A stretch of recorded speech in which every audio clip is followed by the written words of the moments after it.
So it happened. CP2816 made it from Calgary, Alberta to Mexico City. Yeah, you heard me right. Mexico.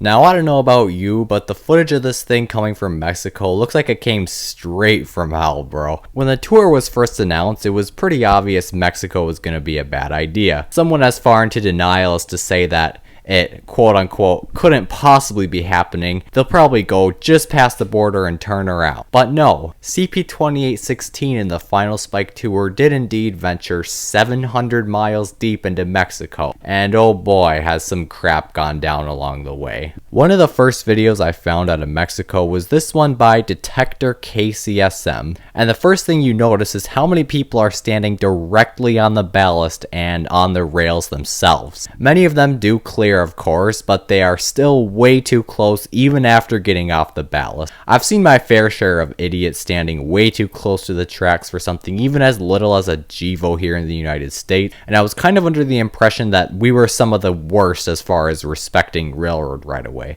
But no, these people down in Mexico clearly have even less of an idea on how to behave. Obviously, nobody gets hit in this instance, so I suppose all is well. Except a little later, a video is captured of this woman whose phone gets knocked out of her hand by the train.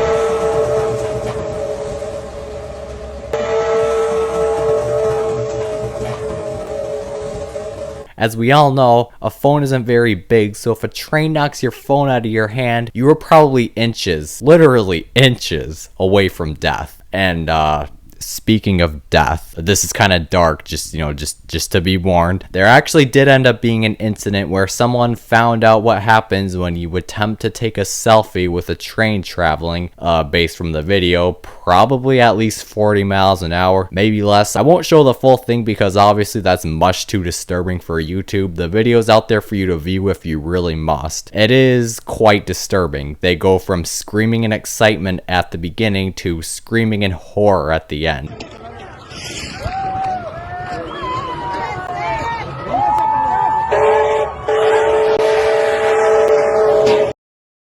I was not at all prepared for what I was about to see when I viewed it, that's for sure. There really isn't much coverage from mainstream news articles, probably because it happened in Mexico. If it had happened in the US, it'd be a totally different story. According to these articles by small journalists I have managed to find, CPKC responded to the incident saying, quote, "We are deeply saddened by this loss of life and wish to express our condolences to the woman's family and loved ones. For their own safety and that of the crews, all spectators looking at any train must always remain at least 10 meters back from the train and the track. Spectators must never stand on railway tracks, try to board rail equipment, or climb on rail infrastructure. Always use caution around tracks and trains." End quote. I'm sure that came straight from the empty void of a soul that is the corporate billionaires at CPKC, and they don't give a single crap. But man, if only they tried harder to avoid something like this, especially given all the close calls reported well before this incident throughout all of Mexico.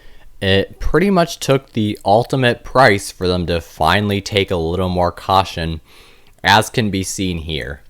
I can't believe I'm witnessing 6 people in a chain in front of the locomotive plowing through this crowd of thousands who don't know they have to be at the bare minimum off the ballast to not get decapitated by this train. Just crazy.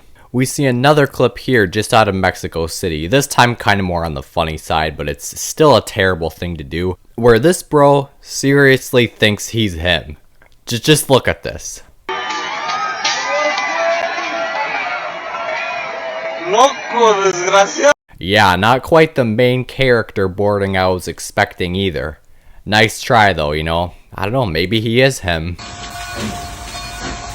And of course, we have people climbing all over the locomotive and equipment, ignoring instructions clearly stated from CPKC.